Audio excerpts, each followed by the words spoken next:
ভগবান শ্রীকৃষ্ণের জন্মধাত্রী মাকে জানেন? দেবকী। পালিত মা মা যশোদা। আমরা কি জানি? এক কথায় ভগবান শ্রীকৃষ্ণের মা যশোদা। ঠিক তদ্রূপ এই ফুলিয়ামোড় তথা তাহেরপুর যে উদ্বাস্তু মানুষগুলো আমরা বসবাস করি, আমাদের জন্ম দিয়েছে বাংলাদেশ, পাকিস্তান, আমাদের লালন করছে ভারত, পালন করছে ভারত।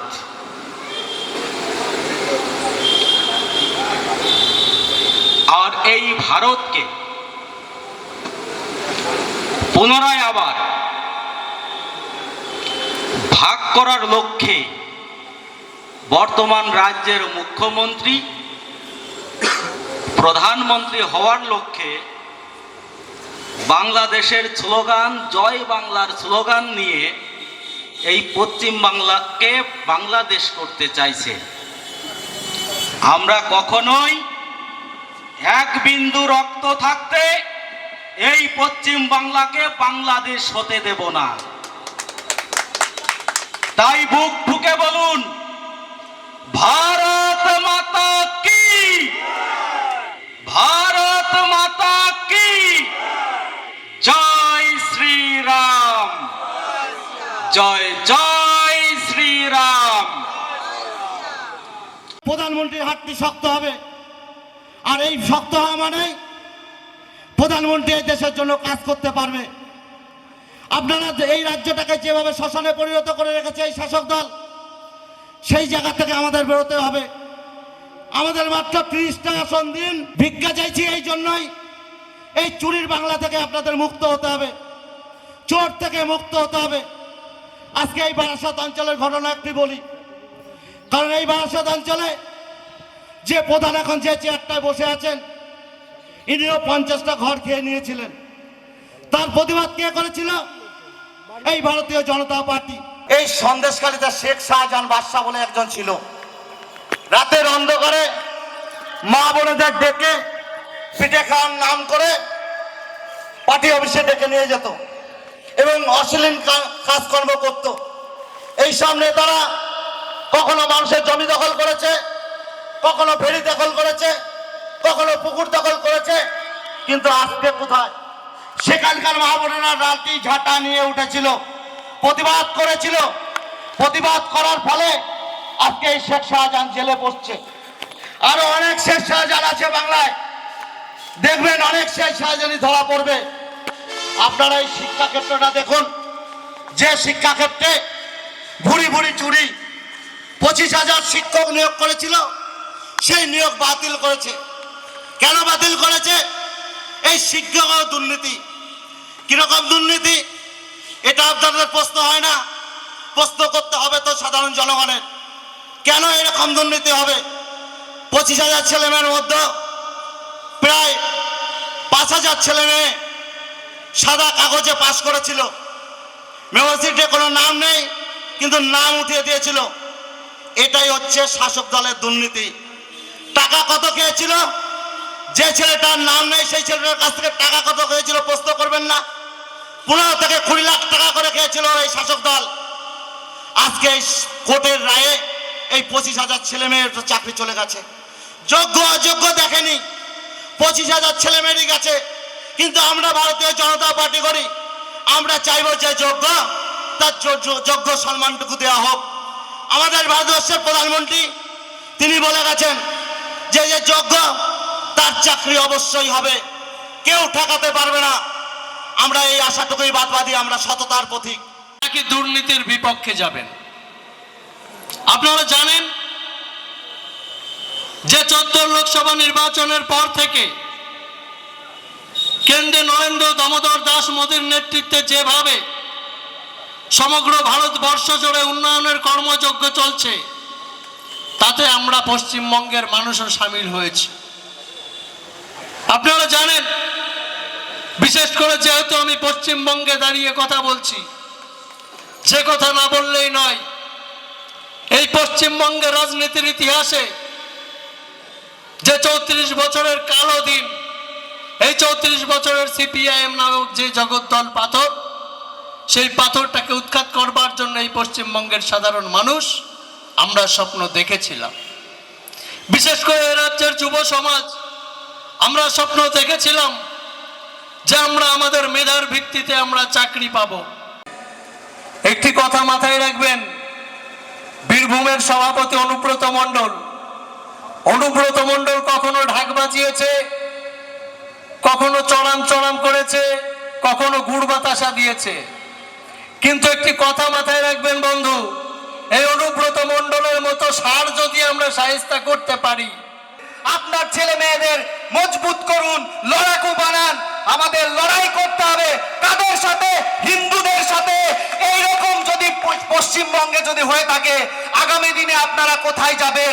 আপনাদের মনে রাখবেন, যত হিন্দু সনাতনী আছেন, ভাবছেন মুসলিম সম্প্রদায়ের মানুষ এরা আপনাদের ভালো চোখে দেখছে।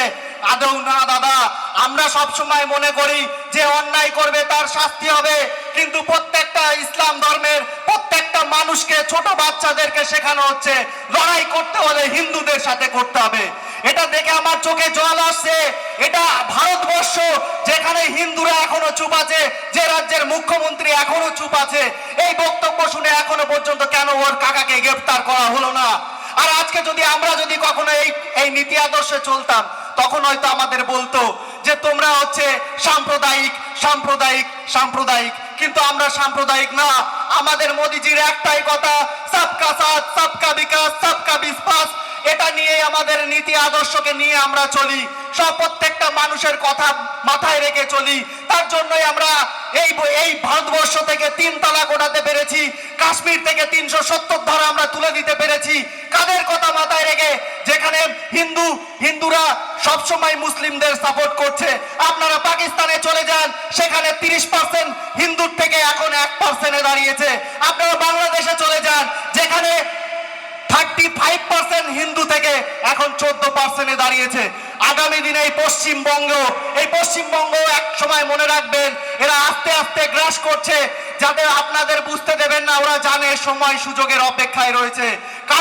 যারা এই দেশটাকে আবার পুনরায় লুট করতে চায়, আর একটা যারা এই দেশে হয়ে এই গদ্দারিটা করছে, সেটা এই বর্তমান তৃণমূল সরকার, যারা কিন্তু প্রতিনিয়ত ওই সম্প্রদায়কে সাপোর্ট করছে, তোষণ করছে এবং হিন্দুদের মাঝখানে বেরিয়ে দিচ্ছে।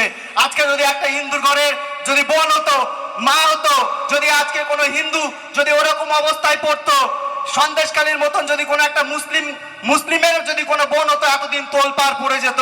কিন্তু সেখানে সন্দেশকালী হাজার হাজার মায়েদের ইজ্জত লুণ্ঠন হয়েছে, তাদেরকে উপর টর্চার হয়েছে, তাদের যাচ্ছে তাই ভাবে টর্চার হয়েছে। সেইখানে কিন্তু একজন মহিলা মুখ্যমন্ত্রী কখনো প্রকাশ্যে কিচ্ছু বলে না। কারণ কি? কারণ এই মুসলিম সম্প্রদায়ের মানুষকে তুষ্টিকরণ করে তাদেরকে হাতে রাখা আর গদিটাকে সেপারেট করা। তবে আমি বলে দিতে চাই, এইবার কিন্তু সেই সুযোগ আসবে না। আর যদি এবার এসে যায়, আমার কথাটা মনে রাখবেন, এইবার যদি মমতা বন্দ্যোপাধ্যায়কে সরাতে না পারি, তাহলে আগামী 20 বছর হয়তো মানুষ কোনোদিন বুঝবে না। যখন তার ঘরের মা লুণ্ঠিত হবে, তার বোনটি লুণ্ঠিত হবে, তখন সেই মানুষটা বুঝবে যে হ্যাঁ, একসময় বিজেপির যারা সমর্থক ছিল তাদের সাথে যদি আজকে সাথ দিতাম, তাহলে হয়তো এই পশ্চিমবঙ্গটা আর পূর্ব বাংলার মতন অবস্থা হতো না। তাই আগামী দিনে আপনাদের প্রতিজ্ঞাবদ্ধ হতে হবে, আগামী দিনে আপনাদের সচেতন হতে হবে। আমরা আগামী দিনে আপনাদেরকে নিয়েই চলতে চাই, শুধু নেতা নিজেকে বললে হবে না। আমার সামনে যারা আছেন সবাই নেতা, দেশের নাগরিক। আপনারা দেশকে যদি ভালোবেসে থাকেন, আমার মনে হয় যে আপনারা এই কাজটি চালান। কি কাজ? সেটা হচ্ছে আপনার ছেলে মেয়েকে বোঝান, শিক্ষিত করুন, তাদেরকে ধর্ম সংস্কার সম্পর্কে জ্ঞান দিন এবং আগামী দিনে বড় করে তুলুন। 2016 থেকে 2021 মমতা বন্দ্যোপাধ্যায় সেদিন আপনাদের কাছে হাত জোর করে বলেছিল যে 2016 এবং 2021 বিধানসভা নির্বাচনে পশ্চিমবাংলা 294 আসনের প্রার্থী আমি নিজেই। আপনারা আমাকে মনে করে আমাদের প্রার্থীদের নির্বাচিত করবেন। আপনারা 2016 সালে দ্বিতীয়বারের জন্য মমতা বন্দ্যোপাধ্যায়কে কাছে ভরসা করেছিলেন। 2021 বিধানসভা নির্বাচনে এই ফুলিয়া রাস্তার মোড় থেকে শুরু করে পশ্চিমবাংলার বিভিন্ন প্রান্তের মানুষের কাছে একটাই আশা ছিল, এই 2021 বিধানসভা নির্বাচনে ভারতীয় জনতা পার্টি ক্ষমতায় আসবে। কিন্তু পশ্চিমবাংলায় ভারতীয় জনতা পার্টি ক্ষমতায় আসেনি।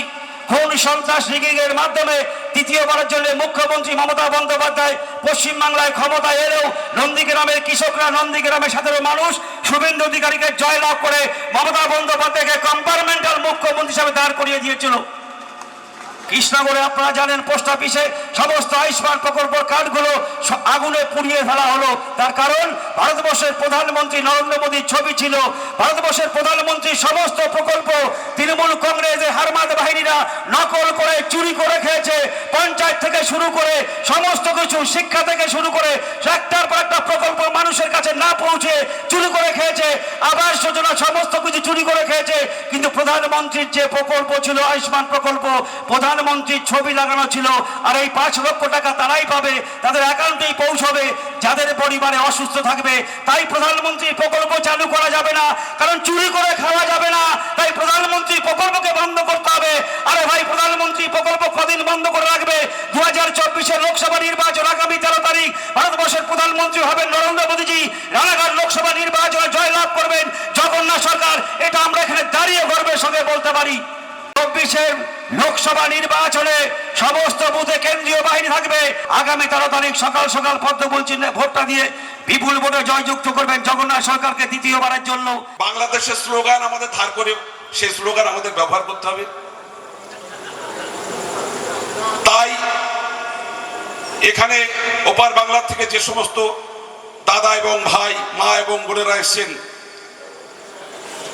আমাদের এখান থেকে যেন আর লুকিয়ে লুকিয়ে কোথাও পালিয়ে যেতে না হয়,